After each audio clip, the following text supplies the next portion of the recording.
Bienvenue, les titres de ce 13h. Une enveloppe de plus de 83 milliards de francs CFA pour la Côte d'Ivoire. Objectif, développer ces zones industrielles et attirer un maximum d'investissements. Un accord de prêt entre le Fonds de développement des infrastructures industrielles et des partenaires bancaires locaux a été signé hier au ministère du Commerce, de l'Industrie et des PME. Commune de Yopougon, dans le district d'Abidjan, le gouvernement ivoirien, à travers le ministère de la Solidarité, de la Cohésion sociale et de la lutte contre la pauvreté, apporte sa compassion aux proches des victimes de l'incendie survenu récemment à la cité policière 2. Le drame avait fait 8 morts. Enfin, la présidentielle à Madagascar, les ex-présidents Andry Rajoelina et Marc Ravalomanane qualifiés pour le second tour. Bonjour à tous. Un conseil des ministres se tient aujourd'hui au palais de la présidence de la République à Abidjan. La réunion est présidée par le chef de l'État Alassane Ouattara. À l'ordre du jour, les questions du développement du pays. 83,5 milliards de francs CFA alloués à la Côte d'Ivoire pour développer ces zones industrielles et attirer un maximum d'investissements. Le ministère du Commerce, de l'Industrie et des PME a abrité hier une cérémonie de signature d'un accord de prêt entre le Fonds de développement des infrastructures industrielles et des partenaires bancaires locaux. Les explications de Jean-Jacques Kouaméala. 83,5 milliards de francs CFA, c'est le montant octroyé par ce consortium de banques locales au Fonds de développement des infrastructures industrielles FODI. Ce prêt permettra d'engager d'importants travaux pour des terrains industriels disponibles et des zones plus modernes. La résolution de l'équation entre l'offre et la demande de terrains industriels exige du FODI une constante recherche des ressources financières additionnelles. Le FODI a mobilisé depuis 2015 les ressources de redevances à hauteur de 45 milliards de francs CFA. Le taux de collecte de cette redevance est passé de 65% en 2015 à 90% à ce jour. Pour les partenaires financiers, il s'agit de contribuer au financement du secteur privé en Côte d'Ivoire. Cette mobilisation traduit notre volonté manifeste d'accompagner le gouvernement ivoirien dans la réalisation de l'ambitieux objectif de compter parmi les pays émergents à l'horizon 2020. La part du secteur privé est passée de 60% dans le PND 2012-2015 à 62,5% dans celui de 2016 à 2020.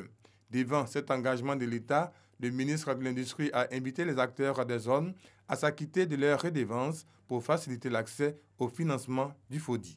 Ce financement apporte une solution concrète à la problématique de financement du programme de développement des zones industrielles, dont la première phase est évaluée à environ 200 milliards de francs CFA. Je lance donc un appel fort aux opérateurs industriels afin qu'ils s'acquittent convenablement de leurs redevances, afin de créer un effet de levier pour la mobilisation des financements nécessaires au développement et à la modernisation des zones industrielles répondant aux aspirations des opérateurs économiques tant nationaux qu'internationaux. En 2015, le FODI a pu obtenir 50 milliards de francs CFA des banques commerciales locales. Ce fonds a permis essentiellement de réhabiliter la zone industrielle de Yopougon et d'aménager 62 hectares à Akupé-Sedji. Voilà, direction San Pedro, dans le sud-ouest du pays. Cette localité va abriter les Journées nationales des chefs d'entreprise 2018. Il s'agit pour les hommes d'affaires de montrer leurs opportunités. Les derniers préparatifs des JNCE vont bon train. On en parle avec Sam Conan. Le Premier ministre Amadou Gon Coulibaly à San Pedro le vendredi 30 novembre 2018 pour 2 événements majeurs. Le Premier ministre procédera à l'ouverture des Journées nationales des chefs d'entreprise dans la matinée du vendredi et posera dans l'après-midi la première pierre des travaux de construction de l'Université de San Pedro. Pour ce qui concerne les Journées nationales des chefs d'entreprise, nous avons rencontré le comité scientifique de ces journées.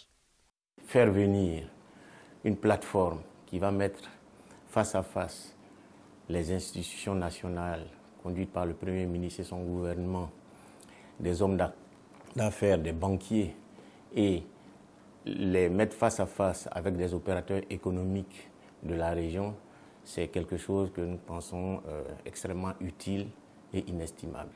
Nous sommes en train de travailler sur toutes les thématiques qui vont faire en sorte que le gouvernement puisse prendre de manière pertinente en compte les enjeux de la région.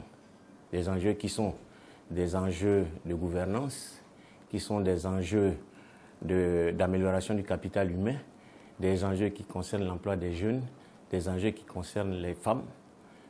Le préfet des régions invite les populations à réserver un bon accueil au Premier ministre. Les nids de poules sont en train d'être fermés pour rendre la circulation plus aisée dans la ville de San Pedro. Un tout autre sujet à présent. Abidjan attire de façon irrésistible les visiteurs du monde entier.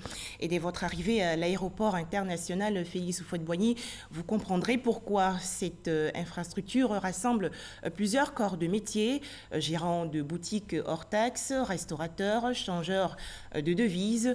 Tout ce petit monde participe au dynamisme de l'aéroport Félix Houphouët-Boigny. Découvrons-le dans EcoPlus avec Jean-Louis Gbangbo. Aéroport Félix Houphouët-Boigny. Le vaste hall n'échappe pas aux interminables allées et venues, attroupements de personnes venues accueillir ou accompagner des proches. En attendant de prendre leur vol, Mamadou Diarra et ses amis patientent derrière leur café. Depuis 20 ans, je fais que voyager. J'ai vu qu'au niveau de l'aéroport, avant on n'avait pas ça, ce Burger King qui est là. Avant on n'avait pas ça. Vous avez un restaurant ici, vous avez un restaurant en haut, vous avez une salle VIP. Et vous avez plusieurs choses, vous avez Burger King, c'est comme on se retrouve en Europe. Pierre est là, lui, vient à peine de débarquer de Yaoundé. Il a le temps de prendre un encas avant de regagner sa destination finale. J'avoue que c'est bien, c'est comme on dit fast food. En quelques minutes, j'ai mangé, j'avais faim avant d'aller attaquer le boulot. Le fast food ou restauration rapide, c'est l'un des nombreux services proposés à l'aéroport d'Abidjan. Une activité commerciale qui connaît un succès indéniable. Les prix ici varient entre 500 et 3000 francs CFA, jugés parfois trop élevés par les clients. C'est par rapport aux taxes aéroportuaires que les prix sont fixés. C'est pourquoi que les prix sont élevés. Ce petit restaurant peut accueillir une centaine de clients en moyenne par jour. À 2 mètres de là, une autre transaction est en cours. Dans ce bureau de change manuel, un voyageur est venu échanger ses billets d'euros contre du franc CFA. Ça, c'est le coupure de 100 euros. Ça, c'est le coupure de 50 euros. Un billet comme ça, à 655,957, ça fait 32 800. Ici, le voyageur qui part ou qui arrive peut se procurer tout type de devises. Quand tu vérifies à chaque voyageur, au moins il y a au moins 10 euros sur lui, il est obligé de mettre ça en francs CFA pour pouvoir circuler à Abidjan. L'aéroport nous rapporte plus parce que bon, c'est un aéroport international, donc du coup, il y a beaucoup de voyageurs, ça marche très bien. Si François et ses collègues voient transiter entre leurs mains chaque jour des dizaines de millions de francs CFA, un voyageur, lui, ne peut échanger plus de 2 millions de francs CFA par jour. Autre activité commerciale qui a pignon sur rue sur la plateforme aéroportuaire, l'emballage de bagages. Certes, pas obligatoire, mais générateur de revenus pour l'entreprise qui emploie Kadi. Ici, l'emballage coûte 2500 francs, le colis. Un bagage, peu importe, on peut avoir 2 bagages associés, mais ça fait un colis. Ça fait 2500 francs. Maintenant, si vous avez plusieurs bagages, c'est-à-dire que vous avez 10 bagages, on fait des remises. C'est une activité vraiment qui nourrit son homme. Une fois les bagages emballés et l'enregistrement effectué, le voyageur peut accéder à la salle d'embarquement. Mais avant de prendre son vol, il a la possibilité de faire des emplettes dans ces boutiques d'un type particulier.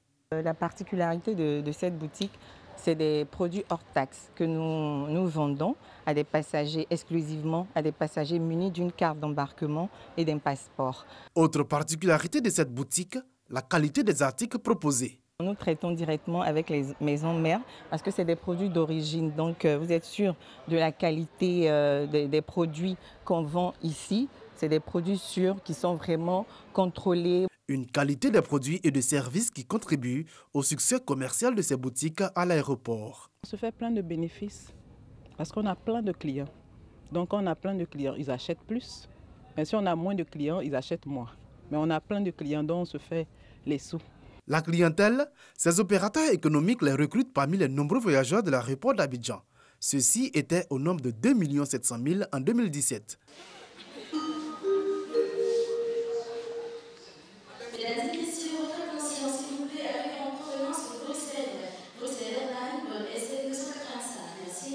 En 2016, au total, 33 475 mouvements d'avions ont été enregistrés à l'aéroport international Félix Houphouët-Boigny d'Abidjan. Mais l'aéroport d'Abidjan, c'est aussi et surtout les taxis. Nombreux sont les chauffeurs qui viennent ici pour proposer leurs services aux arrivants. Quand je viens ici, souvent, quand le client m'impose le compteur, je veux un compteur, il me demande l'arrangement, je fais l'arrangement. Plus avantageux, c'est comme bon, peut-être il y a des clients qui ne vont pas trop loin de là. On peut aller au moins l'arrangement, ça peut te faire un peu tout. Mais au vu de nombreux excès dont se sont livrés certains chauffeurs de taxi, le ministère des Transports a décidé de réglementer l'activité. Bonjour monsieur, vous vous êtes entendu sur combien dans la négociation? 8 000 francs. Ok, pour quelle destination? Rivera. Ok, merci. Donc nous vous donnons ça, parce que par inattention, on peut oublier quelque chose dans un taxi. Voilà, et automatiquement, vous nous saisissez. Zoumana Diabaté est un agent de l'Observatoire de la fluidité des transports, l'organe qui veille au respect de cette nouvelle réglementation. Les gens se plaignent beaucoup de la tarification de l'aéroport. Et le meilleur moyen d'arbitrer, c'est de proposer l'usage de compteurs aux passagers. Mais la négociation n'est pas exclue. Dans la négociation, il y a une fourchette qu'il ne faut pas dépasser.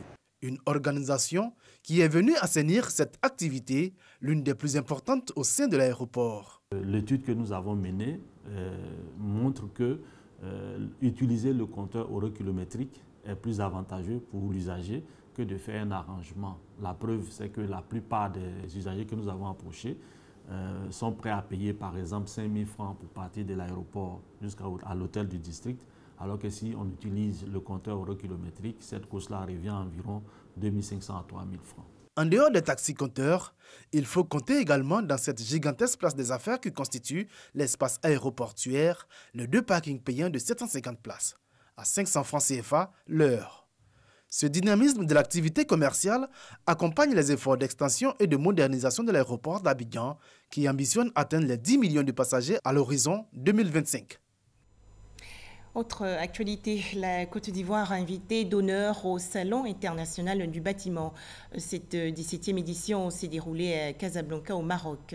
La participation ivoirienne permet ainsi à Abidjan de s'inspirer du modèle marocain dans le domaine de l'urbanisme et de l'habitat social. Les explications de Mamadou Kouassi.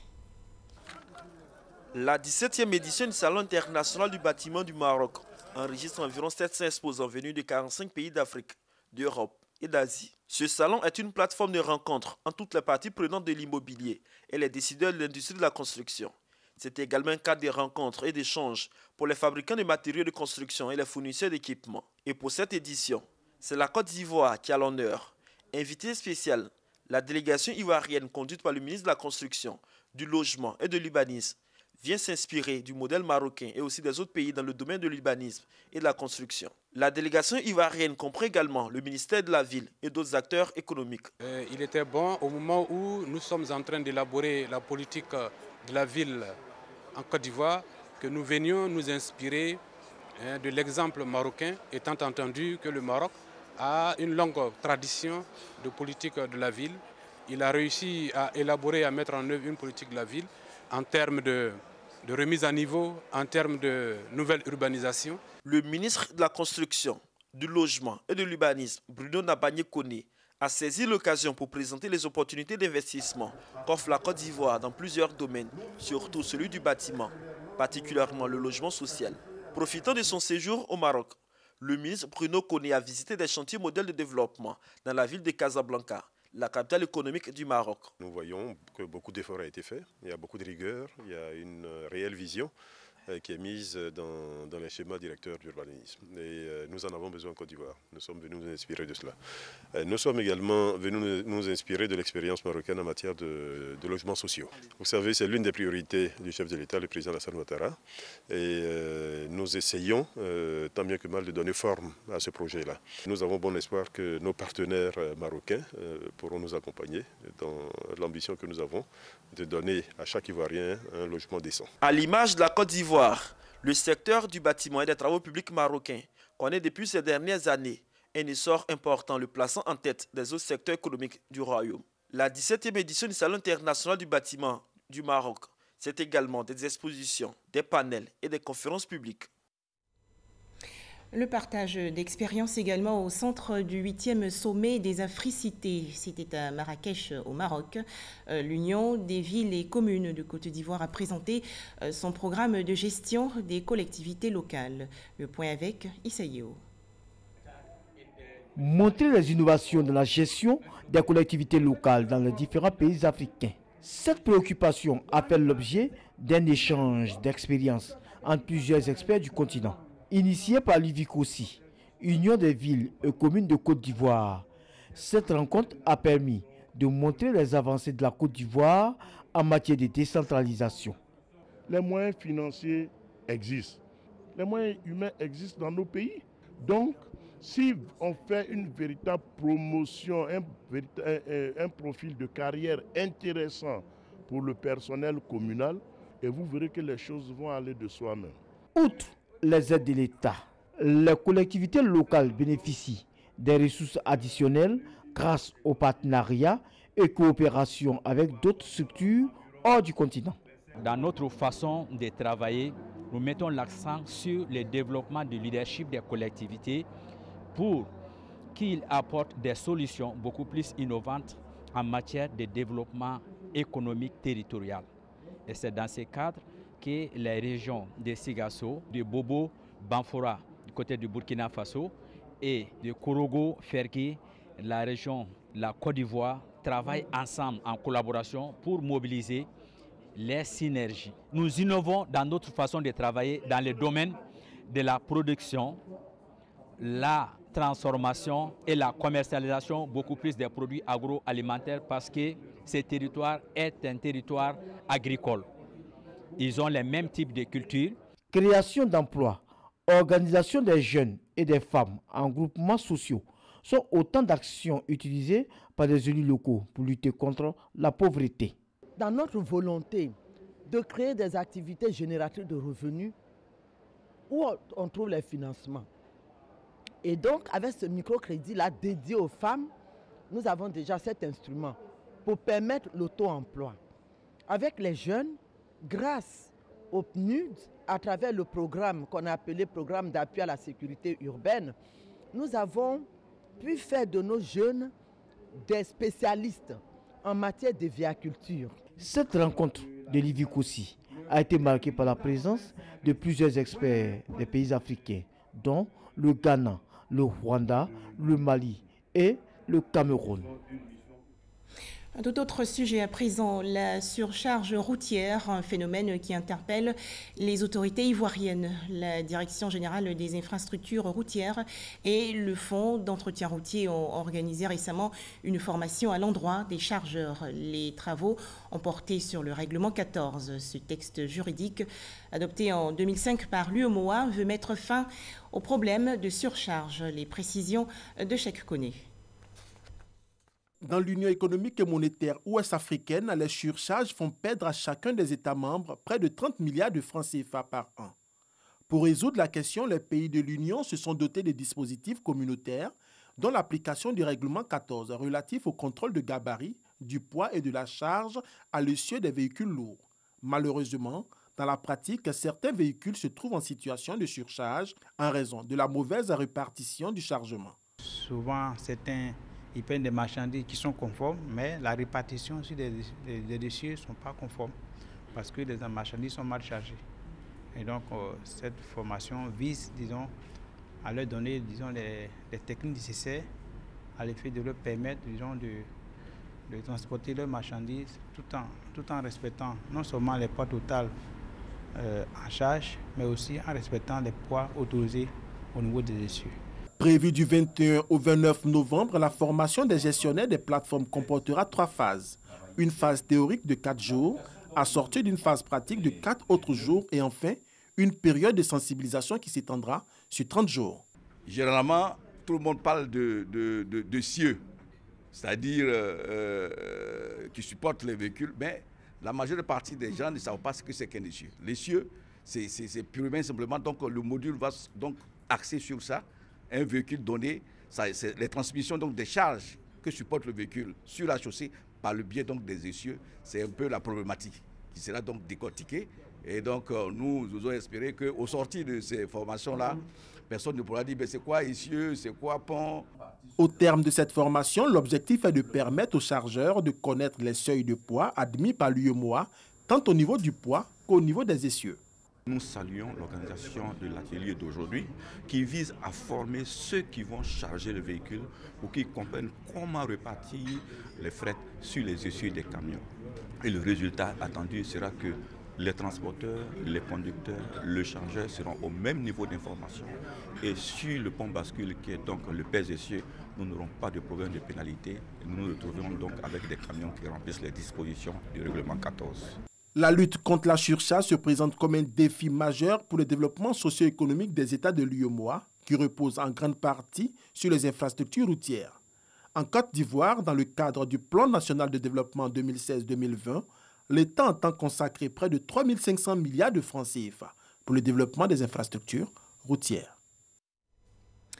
Cet incendie survenu la semaine dernière dans la commune de Yopougon, à la cité policière, avait fait 8 morts, toute une famille entière décimée. Le gouvernement ivoirien a réagi face à ce drame. Le ministère de la Solidarité, de la Cohésion sociale et de la lutte contre la pauvreté a rendu visite aux proches des victimes. Moustapha Diaby. Le jeudi 22 novembre 2018, date de triste mémoire pour la famille Togbouedou. 8 membres ont péri dans l'incendie de leur habitation située à Yopougon-Trois-Rouges. Ce drame a soulevé une vive émotion au sein des populations. La ministre de la Solidarité, de la Cohésion sociale et de la lutte contre la pauvreté, Maria Toukouné, est venue exprimer la compassion du gouvernement. Au nom donc du président de la République, au nom du Premier ministre, nous sommes venus apporter la compassion de la nation entière à cette famille endeuillée. Le président de la République m'a chargé de remettre symboliquement la somme de 5 500 000 francs. 5 millions pour la famille endeuillée, pour l'aider dans la prise en charge des frais funéraires, et 500 000 francs aux voisins, à la cité, parce qu'ils vivent en communauté. Cet élan de solidarité des autorités ivoiriennes a été salué par le porte-parole de la famille Togbouedou. Mais nous ne faisons que remercier Monsieur le Président de la République, remercier le vice-président, le Premier ministre et tout le gouvernement à travers ce geste d'aide et de promptitude. Une semaine après la tragédie, la douleur reste vive. 8 morts, dont 4 filles décédées dans des conditions atroces. On faisait le point avec Moustapha Diaby et Serge Colléa. L'Institut national polytechnique Félix Houphouët-Boigny s'inspire de la qualité d'enseignement de 2 établissements français d'excellence, notamment le lycée Louis-le-Grand et l'école polytechnique de Paris. La délégation ivoirienne qui avait à sa tête le ministre Mabry Touakeus a échangé avec ses hôtes. Les détails avec Marie-Laure Ngoran. Paris, dans le 5e arrondissement. Le lycée Louis-le-Grand, établissement public d'enseignement secondaire et supérieur d'excellence, accueille une délégation venue de la Côte d'Ivoire. Louis-le-Grand, lycée d'excellence, a formé des élites françaises. On n'entre pas à Louis-le-Grand pour son nom, mais y passer peut contribuer à s'en faire un. Molière, Voltaire, Hugo, des écrivains célèbres sont des anciens du lycée. De même Pompidou, Giscard d'Estaing, Jacques Chirac, anciens présidents de la République française, sont issus des classes de Louis-le-Grand. Celui-ci est un partenariat avec l'INPHB de Yamoussoukro qui vise aussi l'excellence dans sa pédagogie. Cette collaboration avec l'INPHB permettra, entre autres, de rehausser le niveau des enseignements dans les classes préparatoires et aux élèves d'être mieux outillés pour aborder les concours internationaux. Grâce aux cours préparatoires, de nombreux Ivoiriens réussissent chaque année au concours de Polytechnique, l'un des plus sélectifs de France. L'INPHB y participe pour la 3e année consécutive. L'école polytechnique est partenaire avec l'Institut Polytechnique Félix Houphouët-Boigny de Yamoussoukro. Nous avons déjà une quinzaine d'étudiants venant de Côte d'Ivoire et nous voulons continuer à renforcer l'attractivité que nous avons et le flux d'étudiants qui peuvent venir suivre le cycle polytechnicien. J'ai décidé de faire la thèse après mon master et de rentrer en Côte d'Ivoire pour aider mon pays à s'inscrire dans cette politique énergétique durable. Le succès frappe toujours à la porte des étudiants qui travaillent avec dévouement, abnégation et ardeur au travail.